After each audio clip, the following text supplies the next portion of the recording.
உலகத்திலேயே பார்த்தீங்கன்னா, தொட்டிலையும் ஆட்டி விட்டு பிள்ளையும் கிள்ளி விடுறது யாருன்னு பார்த்தீங்கன்னா, நம்ம அமெரிக்க அதிபர் ட்ரம்ப்னு தான் சொல்லணும். ஏன்னா, இப்ப அந்த அளவுக்கு அந்த இந்தியா வந்து அந்த மாரி வேலைய பண்ணிக்கிட்டு இருக்காரு. இப்ப இந்தியா வந்து வரி மேல வரி போட்டு, எப்படியாவது ரஷ்யாட்டருந்து இந்தியா உறவ பிரிக்கணும்னு சொல்லி 25% 30% அப்படின்னு சொல்லி 50% வரிய கொண்டு வந்து இன்னைக்கு போட்டிருக்காரு. இப்ப சமீபத்தில பார்த்தீங்கன்னா, தகவல் என்ன வருதுன்னா, மோடிக்கு ட்ரம்ப் வந்து நெறையா தடவ ஃபோன் போட்டதா சொல்லியிருக்காங்க. அஃபிஷியலா சொல்லியிருக்காங்க. நியூஸ் எல்லாம் வருது. ஆனா, இது எந்த அளவுக்கு உண்மைன்னு நமக்கு தெரியாது. ஆனா, அப்படி ஒரு ஃபோன் போட்டிருந்தா, இதோட உள்நோக்கம் என்னன்னு நாமளே புரிஞ்சுக்கலாம். என்னன்னா பார்த்தீங்கன்னா, நம்ம பிரச்சனை ரஷ்யாவுக்கும், அமெரிக்காவுக்கும். அதில இந்தியா வந்து எதுக்கு பலியாடா ஆக்குறாரு நமக்கு தெரியல. அவன் என்னன்னா, இப்ப ரஷ்யாவிடம் வந்து எத்தனையோ நாடுகள் வந்து ஆயுத இறக்குமதி செய்ய தான் செய்றாங்க. ஆனா, இந்தியாவும் அதுபோல இறக்குமதி செய்யுது.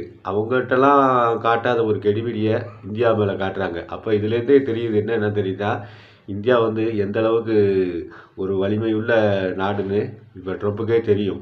ஏன்னா, ரஷ்யாட்ட வந்து இந்தியாவுங்கிற ஒரு பெரிய சக்திய பிரிச்சுட்டா, ரஷ்யாவோட ஒரு பெரிய பலம் குறைஞ்சிரும்னு சொல்லி ட்ரம்ப் வந்து கணக்கு போடுறாரு. அதான் சொன்ன மாரி, அவங்க கணக்கு போடுறதுக்கு ரஷ்யா மேல உள்ள கோவத்த இந்தியா மேல காட்டுறாரு. இந்தியாவ எப்படியாவது ரஷ்யாட்டருந்து பிரிச்சு அவங்க பக்கம் இழுத்துட்டா, எந்த அளவு ஒரு அடி உங்களோட ரஷ்யாவோட அடித்தட்டையே கரைக்கலாம்னு சொல்லி கணக்கு போடுறாரு. அது எந்த அளவுக்கு கை கொடுக்கும்னு தெரியல. இப்ப பார்த்தீங்கன்னா, சீனாவுக்கும் ஒரு அதிரடியான வரி விதிப்ப வந்து குடுத்துருக்காரு. எப்படியாவது அவங்களும் பார்த்தீங்கன்னா, இப்ப ஒரு கசப்பான மனநிலையில இருக்காங்க.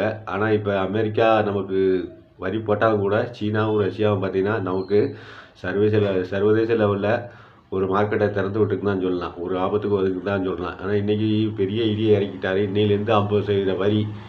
அதுவும் பார்த்தீங்கன்னா, க ஒரு இறக்குமதி ஆகுற பொருள்ல 50% வரி போட்டா, ஏற்றுமதி செய்றவங்களுக்கு எந்த அளவுக்கு பை பைசா லாபம் கிடைக்கும் நாமளே புரிஞ்சுக்கலாம். அதுக்கு அவங்க கண்டிப்பா பொருட்கள அனுப்ப மாட்டாங்க. அப்ப அமெரிக்காவுக்கு ஏற்கனவே சென்று கொண்டிருந்த பொருட்கள்லாம் இந்திய முதலீட்டாளர்கள் எங்கே போய் எந்த சந்தையில் விற்பாங்கன்னு சொல்ல முடியாது.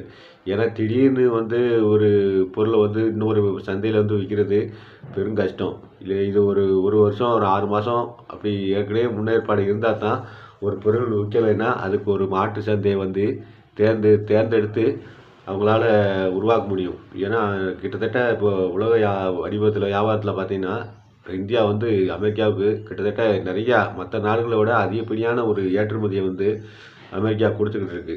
அதுதான் இந்தியா செய்த பெரிய தவறு அதுதான்.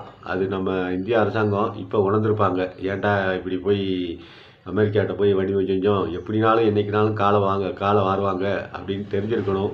ஆனால் கண்டிப்பாக இன்றைக்கி இந்தியாவில் உள்ள அரசியல்வாதிகள்லாம் உணர்வாங்க. இன்னும் எக்காலத்துக்கு கொண்டும் அமெரிக்கா கூட பெரிய அளவில் வியாபாரம் செய்ய கண்டிப்பாக மாட்டாங்க. ஏன்னா இந்தியா மட்டும் இல்லை, மற்ற நாடுகளும் கூட பயப்படும். ஏன்னா முதல்ல மொத்த வாணிபத்தையும் நிறையா பெரிய அளவில் இந்தியாட்டேருந்து ஒரு ஆழ்மோதிச்சுட்டு இன்றைக்கி வந்து கிடையாது அப்படின்னு சொன்னால் ஒரு இந்தியாவோட பொருளாதாரத்தை அடித்தட்டையே ஆட்டு வைக்கிற மாதிரி இருக்குது. ஆனால் அதே போல் தான் அமெரிக்காவுக்கும் பல அளவில் நம்ம அங்கேருந்து நிறைய பொருள் வருது. அப்போ பொருள் வரும்போது நாமளும் வரி விதிப்போம். 2வது அவங்க அவங்க எந்த நாட்டிலையும் இல்லாத பொருட்களை ஏற்றுமதி செய்யணும். இப்போ குறிப்பாக பார்த்தீங்கன்னா முட்டை அந்த மாதிரி ஐட்டங்கள் ஏற்றுமடும்போது விலையை கூட்டினாலும் அவங்களும் கஷ்டம்தான், இறக்குமதி செஞ்சாலும் அவங்களும் கஷ்டம்தான். பரஸ்பரம் இது வந்து சாதாரண உலக அளவில் இது ஒரு எங்கே போய் எந்த சூழ்நிலை முடிய போகுதுன்னு எல்லாத்துக்குமே தெரியல. இப்போ அதுவும் குறிப்பாக பார்த்தீங்கன்னா ரஷ்யா, இந்தியா, சீனா, இந்த சவுத் ஆப்பிரிக்கா, ஐக்கிய அரபு எமிரேட்ஸு, பார்த்தீங்கன்னா இந்தோனேசியா, ஈரானு இந்த மாதிரி ஒரு பிரிக்ஸ் நாட்டில் உள்ள ஒரு 10 நாடுகள் வந்து ஒரு கடுமையான பாதிப்பை சந்திக்கு தான் சொல்லணும். கண்டிப்பாக இது எந்த அளவுக்கு கொண்டு போய் விட போகுதுன்னு தெரியல. ஆனால் இந்திய மக்கள் எந்த அளவுக்கு பொருட்கள் விலை குறையும் அப்படின்னு சொல்லி பார்க்கலாம். இது இப்போதைக்கு ஒரு பெரிய தாக்கத்தை ஏற்படுத்தாது. போக போக தான் இந்தியா அதுக்குள்ளே சுதாரித்து ஒரு வியாபார சந்தையை இன்னும் மேலும் பெருக்கிக்கிட்டால் நல்லது. இல்லைன்னா கொஞ்சம் இந்தியா பொருளாதாரம் வந்து கொஞ்சம் கீழே இறங்கித்தான் மேலே போக வேண்டியிருக்கும். பொறுத்து இருந்து பார்ப்போம். மோடி எப்படி ஜெயிக்கிறாரு, ட்ரம்ப்பை எதிர்த்து ஜெயிக்கிறாருன்னு பார்க்கலாம். ட்ரம்ப்பு நிறையா வித்தையெல்லாம் காட்டுவார். ஏன்னா உலகத்தையே நம்ம தன் கைக்குள்ளே வச்சுக்கணும்னு நினைக்கிறவர். அப்படிங்கும்போது பொறுத்து இருந்து பார்ப்போம். ட்ரம்ப் என்னெல்லாம் செய்ய காத்திருக்காருன்னு பார்ப்போம்.